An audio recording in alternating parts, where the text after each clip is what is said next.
If you've been looking at the news over the past few weeks, you would have known that in Germany, the CEO of a big asset manager stepped down simply because there was a huge lawsuit against that asset manager because they promised their investors that the portfolio they were offering was composed of 50% of green assets, which obviously wasn't true. And so cops came in and basically took out a lot of things within the office. And so the CEO had to step down. And so that's where we're today. We cannot tell what's legit from what's greenwashing. But thankfully, tonight I have experts, champions of sustainability, positive impact, people who do that for a living and who have been doing that for quite a while. So I want to welcome on stage our 5 panelists. So big round of applause to them, please.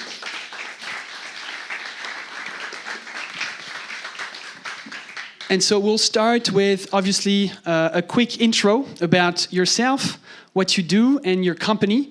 And I would love to have another piece of information, which is, in one word, what does positive impact mean to you? One word or one sentence?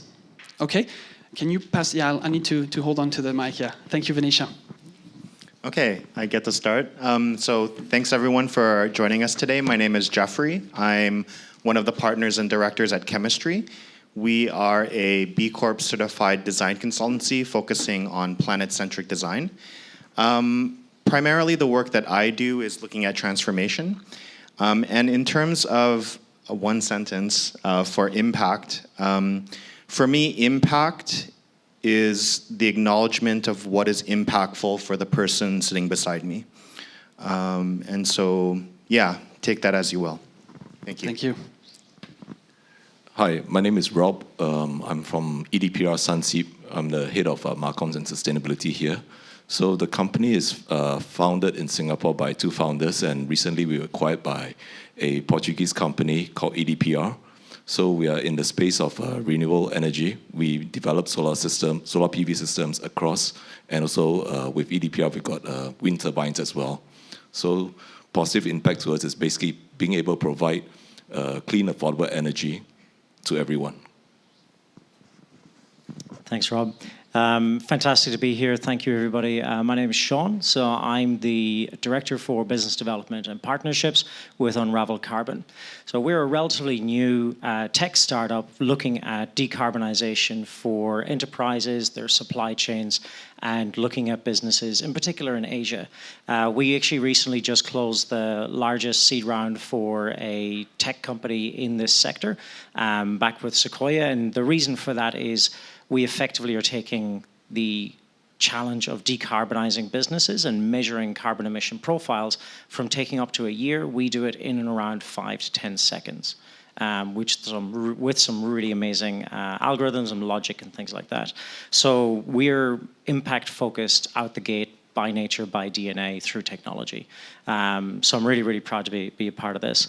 In terms of impact for us, it's about decarbonization in a word. But in a sentence, it's about inclusion. It's about making it accessible, viable, scalable, and actually making a difference, and not just selling a service for $1 by the hour, doing it for a lot of people all at once. Bit of a long sentence, but anyway, thank you very much. Hello, everyone. I'm Esther Ernst, taking care of sustainability for City Developments Limited. I think the oldest company here. We started in 1963 with 8 employees. Today, we're operating in 29 countries and regions. And what we are proud of is not just the geographic expansion, but we started the sustainability journey as far back as 1995.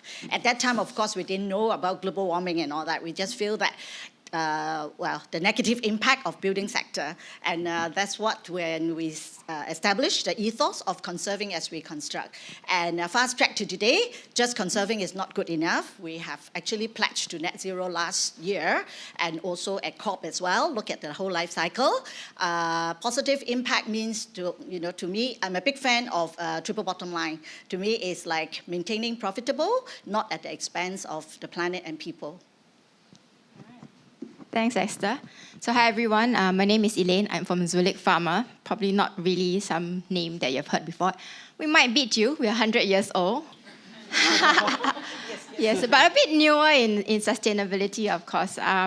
So for us, yeah, I think Zulik Pharma, if something that the name doesn't come to you quite often, but if all of you have COVID-19 vaccines, that's where we are. We have actually brought that across to almost 13 countries in Asia. Yeah, so you probably you can thank me later. I'll pass on the thanks to my company and all the hard workers, healthcare workers. I look after digital acceleration, so I'm head of digital. So instead of just distributing vaccines, we also have other units with us, and I belong to the digital and data solutions unit. So for us as a company, I think where we want to make a positive impact, of course, we make healthcare more accessible to everybody.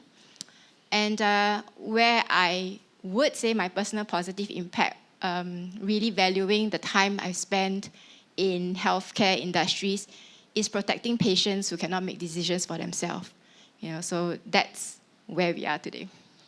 All right, thank you very much, guys. Thanks for the introduction. Very happy to have you here tonight.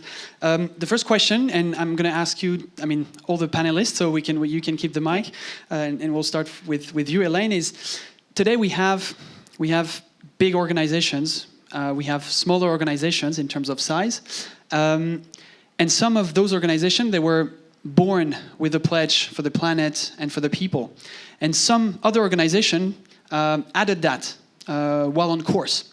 So can you guys tell us, how do you go from your pledge to a concrete action? So what are the steps that you take to make sure that that's something tangible, measurable, and that we can really see? Right. So for Zulik Pharma, we've actually done quite a fair bit. Like I say, sustainability, the thought of impacts and all that, it's somewhere that we started the journey about 3 years ago in 2019, just before COVID hit. But we felt there was a need for it because I think that the initial came from clients who were clients, meaning manufacturers for you guys. They've actually moved into that space, and I think being their partners, they wanted to find partners that also value in that same space, same thinking and same direction. So from there, we started the journey. We did quite a fair bit of research. We came across, what would be the pillars of us to focus on, and it came out with these 4 main pillars for the entire company. One is improving health care and outcomes.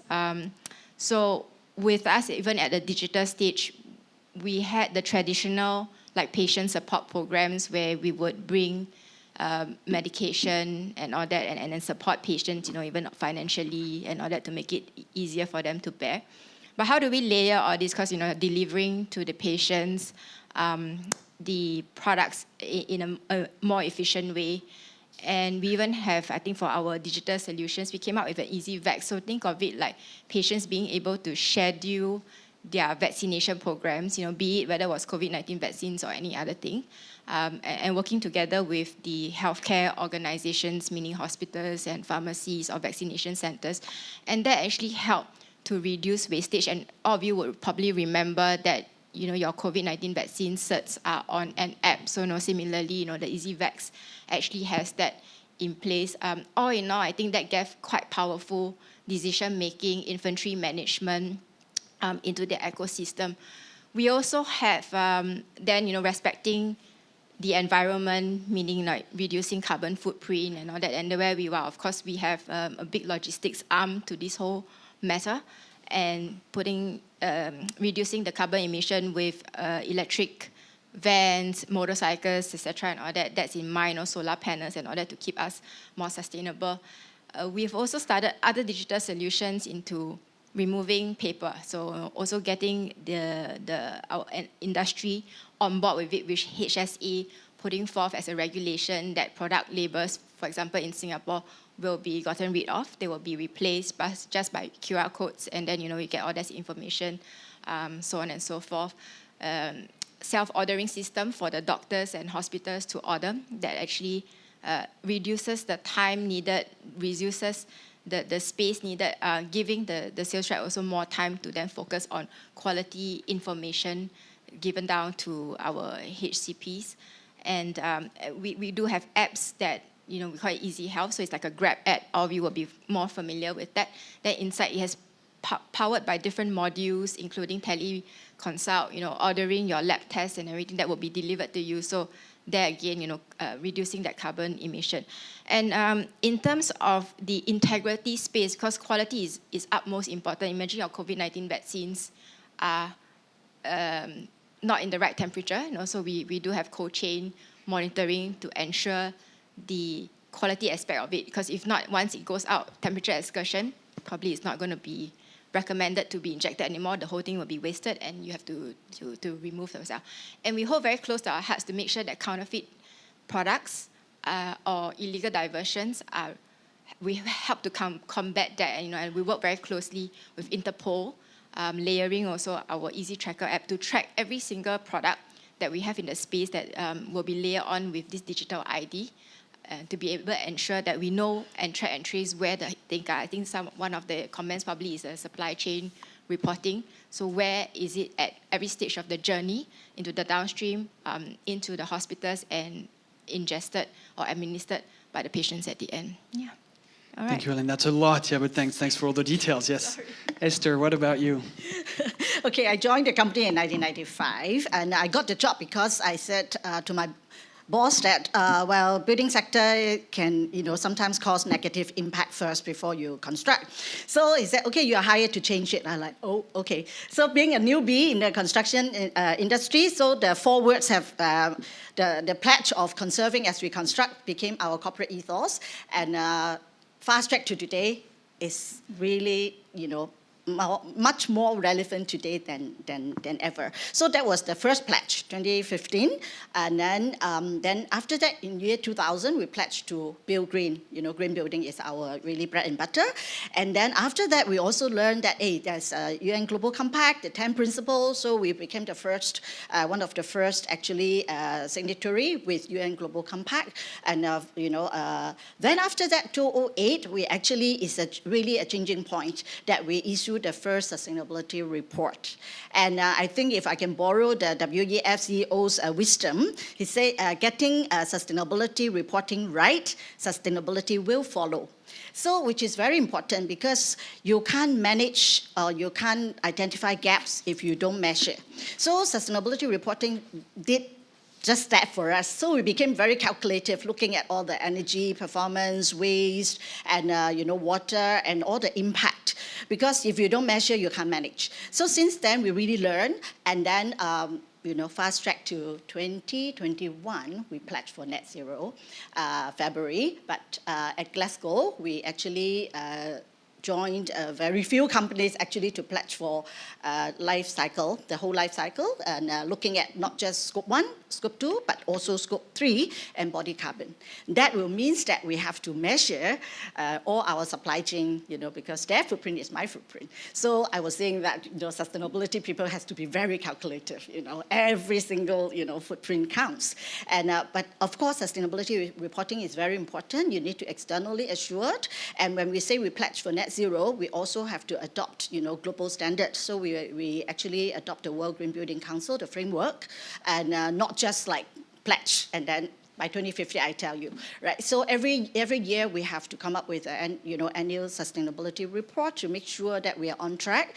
And hopefully that share with you my 27 and a half years with CDR. That was a good summary, yeah. Well compressed. I think we have a lot to talk about because from our, I'll talk about this in terms of us, but then I'd like to focus more on our clients because by nature we're a solution to this as opposed to someone who's trying to solve it for ourselves. Our North Star as a business is to take a gigaton, so take 1 billion tons of carbon out of the atmosphere, which is not a small percentage of the global ambition to stay within our 1.5 degree increase. One of the major ways we want to achieve that is central to our core capability, which is scope 3 emissions, because we understood something like 70% of the world's supply chains sit in Asia, something like 60-something% of the world's emissions sit in this part of the world. And so the ability to take data at a rapid pace, at a highly accurate level, and go monthly forward-looking instead of annual backwards looking. And for a lot of businesses, it's just not even achievable. How do I reach into my supply chain, get engagement, understand the data behind that, and then do something about it. It can't be annually retrospective. It needs to be real time. And so that's how we achieve that ambition, is by helping our clients figure that out, reach into the supply chain, and deeply understand at a granular, near real-time level what Scope 3 emissions look like, plus Scope 1 and 2. Your question as well, though, Vincent, around the ideation within small businesses versus large businesses really resonates. Today, I closed 2 interesting contracts. One was the smallest company I've ever worked with. Well, we've only been around since January, so give us some time. The other one was the largest one we've actually been working with and talking with for some time. And being a very small local business, one of them came to me when I met them, said, I want to know how much I can grow my business before I have to stop growing the business in order to not damage the climate. And I thought this was a phenomenally interesting perspective. This 20-something-year-old with a tiny company saying, I'm going to measure this to the nth degree and manage my emissions to this level where I will actually stop growing the business. And I said, well, look, the good news is growth and commercial growth and sustainability are not actually in competition. They're in strong connection. So we can help you figure that out. Whereas the other company has been around for years and years, managing multiple brands globally, very, very large business, and they're saying, our supply chains demand this, our customers are demanding this, society is demanding this. We now have to solve the understanding, the decarbonization, and making and meeting pledges that actually make a difference. And so it's 2 massively different perspectives from 2 very, very different sized businesses. So we're quite chuffed to be at the core of helping both of them, achieve their objectives. Thanks, Sean. Rob, what about you? Thanks. I think the other panelists have touched on quite a few points. Supply chain integrity, reporting, real-time reporting. Those are things that we as a company are still growing to figure out as well. Supply chain integrity is a big issue for, I think, a lot of people, including ourselves. What I wanted to share was that we also started as a very small company in 2009, 2010, with six person in the office. We asked ourselves this fundamental question: what is the problem? And then the next thing is, what is the time frame? If we can't write the problem and we don't know the time frame, we have no idea what we're going to do in a time frame. So we gave ourselves 10 years. And the problem was, there's a pro and a con to solar panels. The con was that it was very expensive, high investment. The pro was that it was a product with longevity. You could buy the product and have it working for you for the next 20 to 30 years. So we only need to figure out one thing. That was how to get the finance behind it. So the founders, first thing they did was took out their own money, plunked in $1 million, and invested in a solar system, and used it as a test bed to prove to the government of Singapore. So from there, we knew that there was it worked, and therefore we decided to propagate it against towards other buildings and stuff like that. So HDB was the first one that allowed us to do this, and we thank the government for allowing us to do this, and this is where we are. We hope to continue with the rest of the countries in APAC. Thank you. What about you, Jeffrey? Absolutely resonating with everyone on the panel. Maybe the perspective I can add here is, chemistry's been around for over 20 years. We're a design consultancy that is in service of people. I think the most important thing to know about chemistry is, it can be described as a company, but it's really a pirate ship. It is a bunch of people who have come together who have an impetus to do something. And the way that we measure our impact has always been seen through the lens of the people we work with, our employees. We're a worker-owned organization. And 3 years ago, our juniors came to us and said, we want to be B Corp certified. And for us, measuring the impact of design is always difficult. However, this concept of a B Corporation, the tools that were made available to us, really allowed us for the first time to hold up a mirror against ourselves and understand what we really believed in. And that belief is driven by our staff. And so the only reason why I'm sitting up here with my esteemed guests is because I've been put here by my colleagues. And so in that sense, what drives us is exactly what drives everyone that works with us. And what is important to us is what is important to the people we work with. And so impact in this case is, like I said before, what is impactful for the people we work for.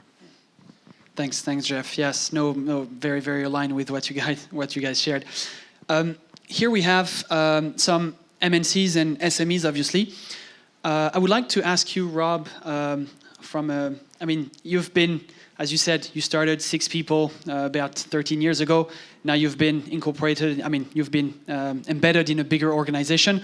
I'm sure you've seen changes from small company to a fairly large one. What are the main differences between MNCs and SMEs when it comes to applying positive impact? That's the first question. And the second one, how would you scale, no matter the size? Okay, I think scaling-wise, one thing that basically stuck to my mind was when we're doing fundraising, the hardest amount to fundraise is 1 million, and the easier one is actually above 1 million. So it's all about getting your first 1 million project up on the road. Other than that, the next 100 million, it should be easier. And that's the first thing that that we realize. And the time frame is very important. You need to set yourself a realistic time frame. If for us, for example, when EDPR acquired us, the guy told us that we're going to make some changes in this company from SME to MNC. First thing he shared with us is that, Rob, this process may seem long, 1 year to a person, but 1 year to a company is very short. So that's the time frame that we have to accept and be comfortable with, because a lot of times we live in ambiguity. Ambiguity is something that not many of us can process very well. I myself can't process ambiguity that well. Having been trained in the armed forces and stuff like that, I feel that ambiguity is one big challenge for me. I need to live with that. I need to be comfortable with that, and so as to be able to move in tandem with the rest of the organization. And being an SME and to an MNC, you need to understand that time frame and ambiguity is something that the biggest challenge that one has to face, because the process more or less is being thought out by many other people more intelligent than you in other parts of the world, and it just takes time. If you can manage that, then you should be fine. Yeah, thank you. Jeffrey, I wanted to ask you the same question you mentioned. So the key thing is your people, but from your perspective, since yes, you're still an SME, but you work also for bigger organizations. Yeah. So what are the main differences you see between the two? I think I'd like to touch upon this idea of scale. And scale can be measured in many ways: how much money you bring in, how much people you have, how big your clients are.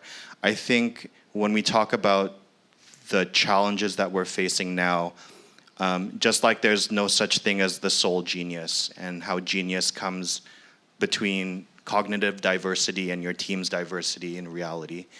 I think when we talk about scale, and as a company like Chemistry, we don't want to get big. We don't want to become 100 people with 50 offices around the world. That is not our mission. For us, scaling is consortia, it is ecosystem. How do we build groups of companies in a way that can work together so that we can tackle these large challenges? And for me, one project I would love to propose to you guys is, what does a one-click consortia look like? Because for me, the biggest challenge that I see is you have competitors who cannot share data but are in an ecosystem that needs to survive and needs to act. They need to work together to solve that problem beyond the problem of just one organization. So for us, it's all about building those ecosystems, being that neutral party, being that scrappy, small organization that can bring a lot of organizations together. For me, that is scaling. Yeah. Thank you, Jeff. So Rob and Jeffrey, you talked about scaling. I would like to go back to Esther. You mentioned that things that don't get measures don't get managed. How do you measure? And you gave us some few pieces, during your intro, but high level, what do you measure? So there is the sustainability aspect of things, but at a broader scale, from a positive impact perspective, what are you guys measuring? And I would love also after that to have Elaine's point of view. Well, when we first started, the only standards that we have in 2007 at that time was actually GRI. So GRI has really a lot of indicators, and then we took baby step. The first one was actually C-level 36 indicator. Then after that, the B level and A level, and then now today we actually embrace 10 standards and framework. Not the more the merrier. It's just that it is very relevant to our business. And after GRI, we embrace actually CDP, carbon disclosure, which is very important. And then after that, it was IIRC, integrated reporting approach, which actually make business and financial sense of ESG, because ESG will not work in silos. So we have to look at ESG and put on the financial lens, try to quantify impact. Then after that, it was TCFD. Now it's the rising star. Everybody look at, the Task Force for Climate-related financial disclosure. And then, of course, science-based target. When you pledge to net zero or when you set target, it has to be backed by science. So 2018, it took us 8 months, to present our set of data, and then it was thrown back to us. It said, oh, it's too easy, not ambitious enough. So I'm like, oh, okay. So we went back to the drawing board, and then we set the whole first set after 8 months of hard work. Forward-looking, like what Sean said, cannot be backward-looking. It has to be forward-looking. It has to be not achievable overnight. It has to be really work hard to whip you behind for innovation. So that was the first set. And then last year, we have to raise the bar to align to 1.5 rather than just 2 degrees, because 2018 was 2 degrees, and then last year 1.5. And then after that, then we also included SASB because investor want it. And now, of course, the whole world is talking about standardization, harmonization. And but having walked, sustainability reporting for 15 years, we feel that that is is a very good discipline and also very structured way to measure everything that we do, whether it is about climate, about social indicator, about governance. And I like TCFD is because it's not just about metrics and standard, it's about strategy as well. You can't just measure data without strategy to support it. So, but now we are still in the past, before 2015, I was actually quite lonely because not many people talk to me. And now suddenly the last few years, it's like everybody wants to talk about sustainability. I was like, wow, okay, hold it. So everybody learned that actually COVID taught us that the health of our planet, people, economy, and business all interconnected. And the regulators want it, investors want it. And the Net Zero Alliance, that we have the asset owners, we have the insurance, the big boys, and also the bankers. So when everybody is looking at net zero, businesses has to follow suit. And regulators, are giving you the pressure to do it. So everything you have to measure because investor, bankers all want money. But if you can do it right, I always say that we are actually changing the wind direction already. When I launched my first green bond in 2017, everybody was challenging, what's the benefits? It's not like you have better rate or what, But today, my finance people come and talk to me. It's like, hey, this bank want to offer you green loan. Can you come up with something, I'm like, oh, okay, that's good. So the business case of, sustainability is very strong. But you must be able to present a really strong business case and also with data. Thank you, Esther. Thanks, Esther. For Zuelik, I think we're quite young into this sustainability journey, though we are 100-year-old, I don't know, called dinosaur in my case. I think it really started off first where we wanted to understand what the manufacturers were looking for in the matrix reporting, because we are technically a healthcare services provider. So I said we have to blend in and mesh up to, okay, what is the expectation for us in that first place? So from there, I think we looked around and sourced and decided what would be a right certification for our company to embark upon. And I think after a lot of research, asking around, getting, surveyed through the manufacturers. And we're talking about very huge manufacturers, and we have 500 manufacturers under our arm. And it came back to one point, which was EcoVadis. So our starting journey with EcoVadis, we did what we could. We understand ourselves, we assess ourselves through the questions and the provision of the information that they needed. And they are a separate body, and they will be able to kind of like look at us in a very independent view, a neutral view, and let us know where we are. So the first instance that we got, I think we were very delighted because we've gotten the gold certification from them. So we then position ourselves, so the board of directors, the executive members, CEO and all, said, what's next? We've got to attain higher. Okay. So the second year, I think despite all the COVID reactions and all, we got together.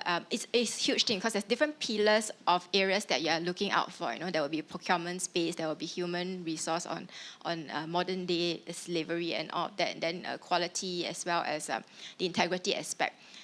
Lots of pillars came about together. We sat through and said, how do we improve? How do we scrub better ourselves?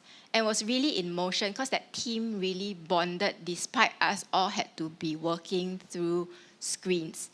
Putting our heads together, we put through our first platinum and became almost like a top 1%. So now we've gotten the highest standard of EcoBuddies. Then now what, right? So it's like, is there a diamond or more? And no, that wasn't, right? And we said, okay, so cannot be complacent, don't rest on your laurels, maintain that. So I think the initial, but the executives, the board, and they actually saw at the benefits of where we were getting to and how this was in motion. This had set in place quite a fair bit of standards across the industry, and even better than some of the manufacturers. And they said, okay, now at least maintain it and tell us what more you need. So the funding then came about. The board were able to release that funding for us, though we haven't gotten private banks to actually fund us for that. But people were willing to put forth and more effort, and across the countries now, the 13 countries that we operate in. And we managed to maintain again in the third year the platinum. And in fact, we got even higher points from the year before compared to the rest. So with that, I think we also constantly remind ourselves that let's validate ourselves. We got ourselves to a Bureau Veritas audit. They again would be an independent party to ensure ourselves that we are in the right direction, we are doing right across the industry. And then from then on, and currently, we are really matching up to what the industry is asking for, what regulators are asking for, and how to come together. And I think that's why today, we also want to benchmark ourselves, against with all the panelists and all the champions here to be able to become more holistic in this whole ecosystem. Yeah. Thank you, Elaine. Thank you, Esther. Building up on that point, Sean, what are the reasons why your customers decide to start measuring their carbon footprint and start their long-term strategy? What are the key drivers? Yeah, it's interesting a point Esther made. You can't change what you can't measure, right?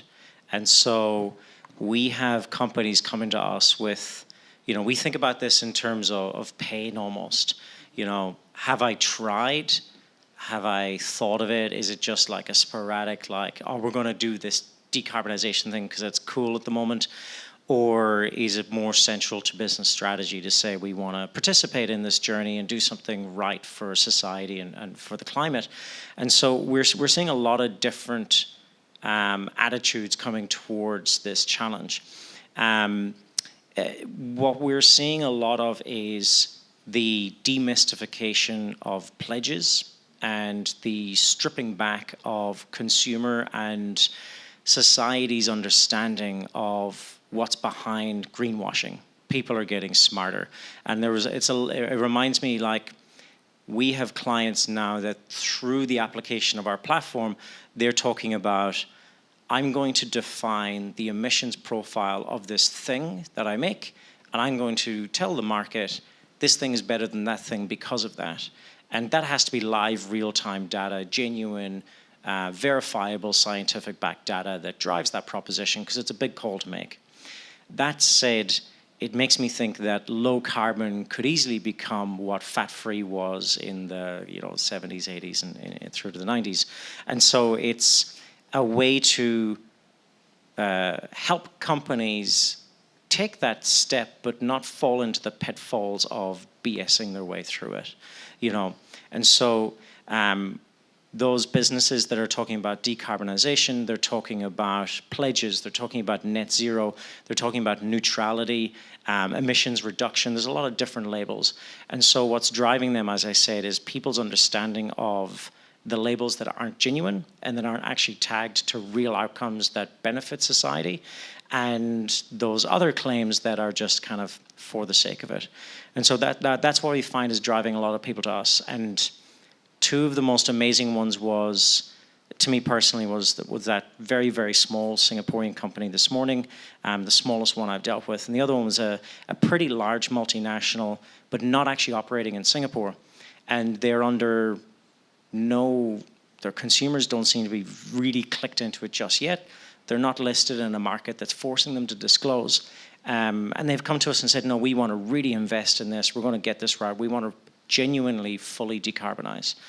And the founders just said, look, this is really in our hearts. We're going to do this. And outside of even our solution, they're spending decently across their business. And so, that's really amazing that it's the right reasons to do it. So consumer sentiment, compliance, finance sector, green loans, we believe in the future all business and financial decisions will be made with sustainability as a data set and a data point in them. But for now, it's that plus compliance, plus consumer, plus business owners now realizing they want to do the right thing. So these things are coalescing, and I think that's what's driving a lot of businesses towards change and action today. Thank you. Thanks, Sean. Thanks, guys, for the explanations. So we've covered basically how do we successfully go from pledge to action. We've covered how do we measure. We haven't covered failures. We haven't covered the difficult part of this, because this is not a walk in the park, right? Rob, I would love to have your insights on what are the main failures or barriers to kickstart a transformation program when it comes to positive impact. Failures, I think we're still learning the failures of our investment or into our solar systems and stuff like that. The biggest failure is basically not recognizing that you might have made the wrong decision, and it must come from the top. And it's something that sometimes it's difficult, because when you're given a huge task to kind of get 100 gigawatt or 1 gigawatt in Asia, you try your best to get all kinds of real estate, but sometimes you forget that things are moving also on the other side. For example, like I give you, we try to do this interconnect with Malaysia and Indonesia, 7 gigawatt in Indonesia and interconnect with Malaysia. The whole impetus behind this, as some of you might know, data centers in the world right now are mandated to have renewable energy before they can install a new data center in any country. So that's the reason why everyone is trying to all the countries in APAC are trying to lure all this Facebook, Google to come and invest in their data center, but they need to have renewable energy. Singapore doesn't have that advantage, unfortunately, due to lack of space. And how do we overcome this? So we try to bridge this interconnect with Indonesia and with Malaysia. This has been done really in Europe. But the countries at first were warm to this decision, but as you see that Indonesia recently the new Minister of Energy recently made a comment that they will not export, or they will export with a tax. So that becomes a challenge, and that becomes, in hindsight, that we didn't think that countries would change their mind or their mandates. So we have invested quite a lot of resources, time and money. We set up a company there as well. But with that statement, it changes the whole outlook of what's going to happen. So those are things that you probably need to factor in. There's really a risk to failure in any investment. Yeah, thanks, Rob. Any of you wants to bounce back on that or comment? I can definitely talk about failure. So failure definitely part of our process, but I think more concretely, our failure that burns me the most is a failure for IMDA, actually. So we received a grant for the IMDA Blockchain Challenge, where we worked with a few different built environment collaborators to look at circularizing the built environment. We were working with Schiphol Airport in Amsterdam. We were working with CBRE. And our failure was not acknowledging the most powerful player in a value chain. And if we think about my fancy shoes, where Reebok is potentially the most powerful player in their value chain, in fact, they're not. The most valuable player in any value chain is going to be the customer. And I think us not being able to acknowledge that the change in lifestyle will be the biggest driver of transformation beyond technology, beyond any type of innovation, beyond any type of big money that's going to be put into this. That's where we failed. And so learning from that failure and now being funded by the European Union, so not IMDA's money anymore, we're working on sustainable fashion, but instead of targeting production and all of that side of the value chain, we're targeting consumer behavior. And so that's a big lesson we had to learn, and a lot of money, taxpayer money, squandered. Sorry about that. Thank you, Jeff, for this. Looking at the time, we'll have to move to the closing question. So can we start with Elaine, please? So as we know, if we want to make a difference, we have to scale the impact. We have to scale, the change in behaviors, in the systemic change that we have to bring to life. What would be your advice on how to create meaningful impact to drive radical change, within the community and within, in a partnership setup? I think first of all, I think you will have to play up to your strengths, because if you need to identify that strengths, and then it's low-hanging fruits first. So that would be where you play up to be that biggest impact. Of course, there are some that is important, but you are not strong at it. Then how do you engage, whether it's internal stakeholders, external stakeholders, experts or such, to help you lay and path the way across it. And then finally, I think the most important is the awareness and the cultural mindset change, which Jeffrey and Rob alluded to. Can we celebrate the failures, right? And what is it? I mean, we all have, like for Esther and myself, bigger organizations. Do each and every one of the employees know what we are doing? And do they believe in it the same way we believe and lead it? And how do we inert them into this DNA of themselves so that we no longer have to push them or remind them, but everything they do, even to throw the rubbish away, do I recycle this or not? Wow, we came a long way from being called crazy until now, oh, you're visionary. I'm like, oh, okay, fine. Yeah, so I think just ABC, if we really want, a company want to successfully, effectively embrace sustainability, the A is you have to align, like what you say, alignment, within your own internal stakeholder, with your board, with your leaders, and also operational, and across all the operational business unit.